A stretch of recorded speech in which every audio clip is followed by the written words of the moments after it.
I've lived in Ann Arbor almost forever. Here are my honest thoughts. There are things I absolutely love about it, and a few things that drive locals just like myself absolutely bonkers. And here's what I'll break down for you in this video. We'll touch on some of the good things that make Ann Arbor one of the most desirable cities in the United States. But there are now dozens of other YouTube videos that focus on the good things. Primary focus here is on the bad things that you won't hear anywhere else, the challenges that locals quietly deal with every single day. These are the realities that long-term residents can't ignore anymore, no matter how much we love this place. My name is Jon Boyd, a lifelong Ann Arbor guy and the broker of the top buyer's brokerage serving this part of Michigan. We only work for home buyers, we never list property, and never have a seller as a client. We're the company who is always loyal to the buying side, and you might have already noticed that if you've read people's reviews of our company or if you know any of our past clients. I call Ann Arbor home, and I have seen literally every side of the city, so this is going to be my honest first-hand take.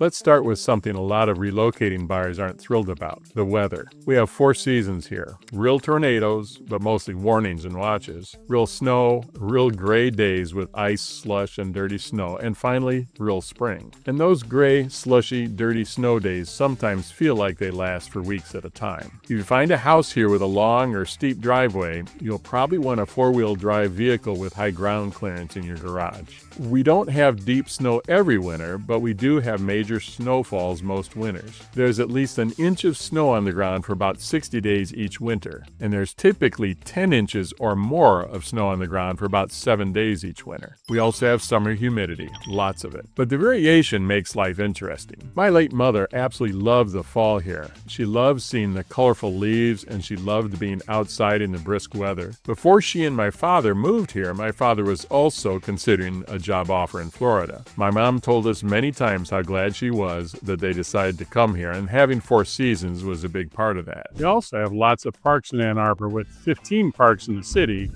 including Veterans Memorial Park, where I am now. Kind of interesting, you see behind me the covered parking. It's covered with solar panels. Over there you can see damage to the hockey arena that was caused by a tornado that kind of briefly touched down here recently.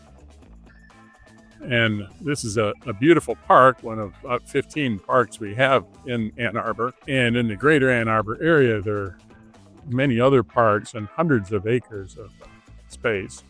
I don't know if you can hear it, but I can hear a drum circle playing down on the other end of the park. And a few minutes ago, there was a group of bicyclists gathering for an evening tour. Actually, they're still there. So a lot of activity at the park.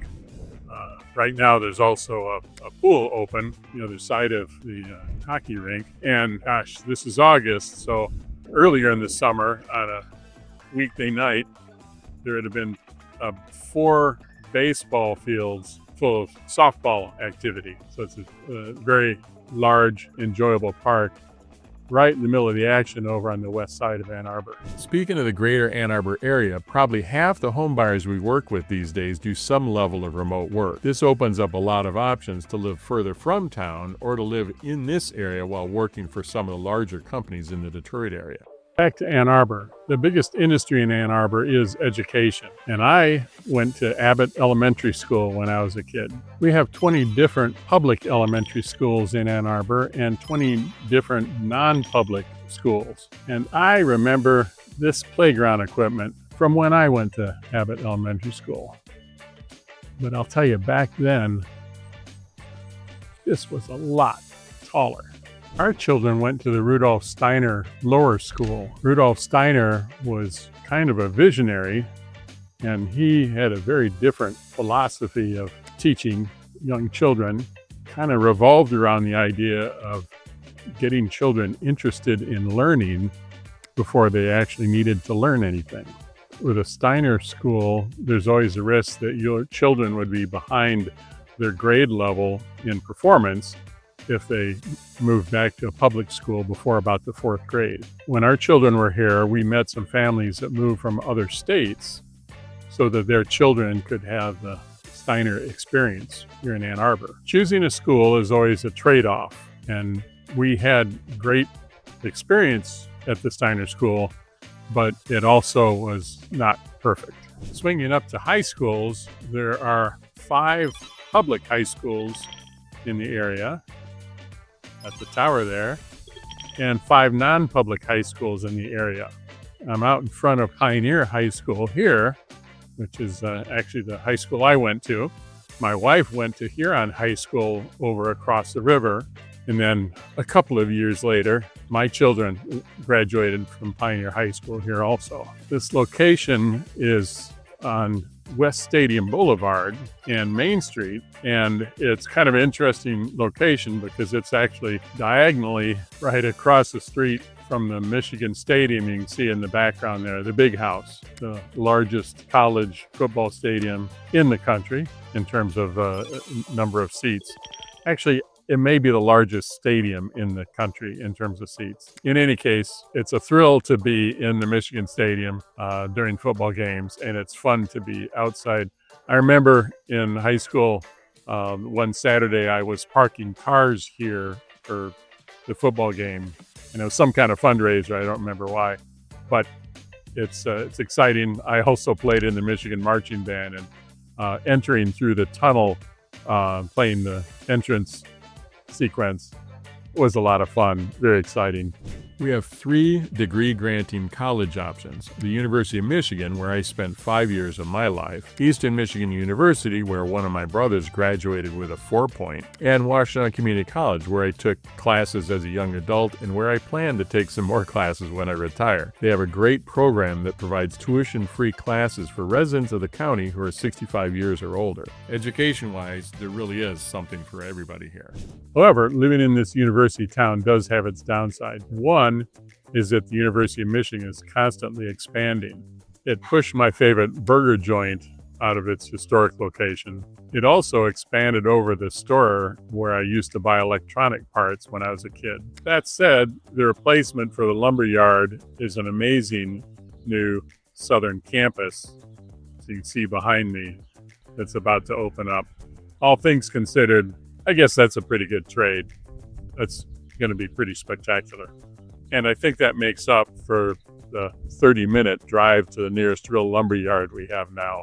Speaking of University of Michigan expansion, it even absorbed the old Bendix building where my father's job brought my family to the area. The thing is, when the university expands, those locations drop off the tax rolls, making the taxes a little higher for all the residents living in the city. There's also a constant friction between the city's planning department and the University of Michigan because the university gets special treatment as a state school and doesn't need to conform to the local design review process.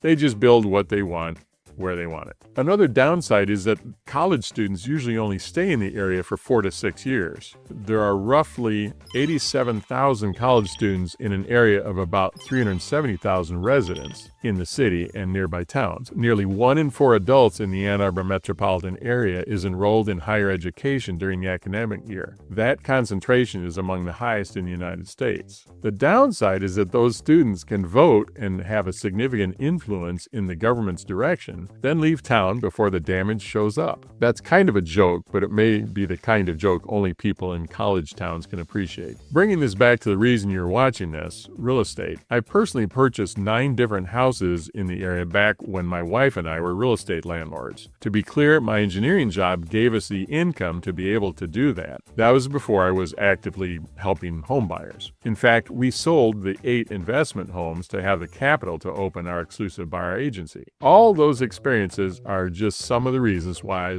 feel so much love for this area. Everything I just covered, the sometimes bad weather, the constantly expanding university, college students having a significant impact on the politics here, and potential downsides, well, many relocating buyers don't get exposed to any of those until they move here. Not learning some of these could mean a person will have a miserable time living here. A lot of real estate agents won't know about them, and if they do, they probably wouldn't want to discuss them. That's not how we work. We want you making your decision with your eyes open and being well informed. Call or text me at 734-662-6240 and we'll talk through what to expect in your life here. Now, let's talk about some more of the negatives besides the high cost of living, which I've discussed in other videos. Ann Arbor, even though it isn't a large town, has a homeless problem, primarily in the downtown. Part of that is the high cost of living, but part is that is also Ann Arbor has more shelters, more meal programs, better medical care, and more outreach services than surrounding communities. Ann Arbor has made a major effort to make life easier for the chronically homeless population, many of whom have behavioral health issues. There are often homeless people camping in the library downtown, and the homeless problem has recently also become a panhandling issue. Ann Arbor prices have pushed out most first-time home buyers. Not long ago, we would have buyers of modest means come to us looking for a home with 3 bedrooms, a basement, garage, and wanting to be in the city of Ann Arbor.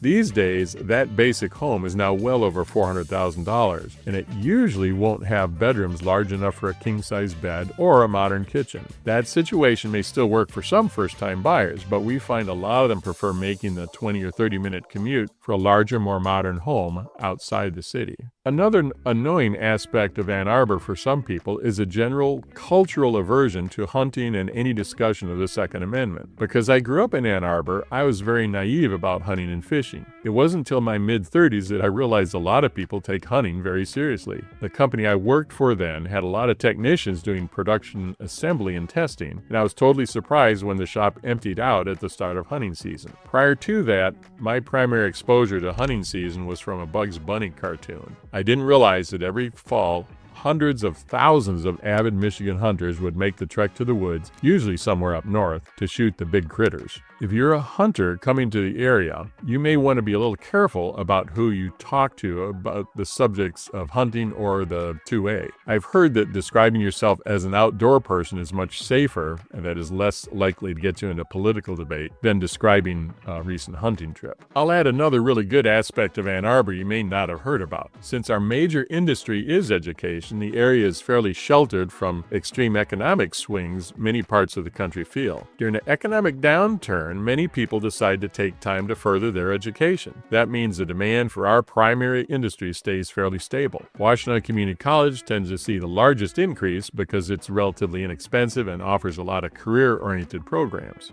Graduate degrees in engineering, business, law, and nursing also become more popular during weak job markets, and we have those covered with both the University of Michigan and Eastern Michigan University next door in Ypsilanti. So everything I just talked you through, the university's influence, homeless issues, the difficulty for first-time buyers, and the city's aversion to hunting is exactly the kind of thing that decides whether you end up happy here or wish you'd look somewhere else. Call or text me directly at 734-662-6240, and I'll walk you through exactly the neighborhoods or towns nearby that fit your budget and your lifestyle choices.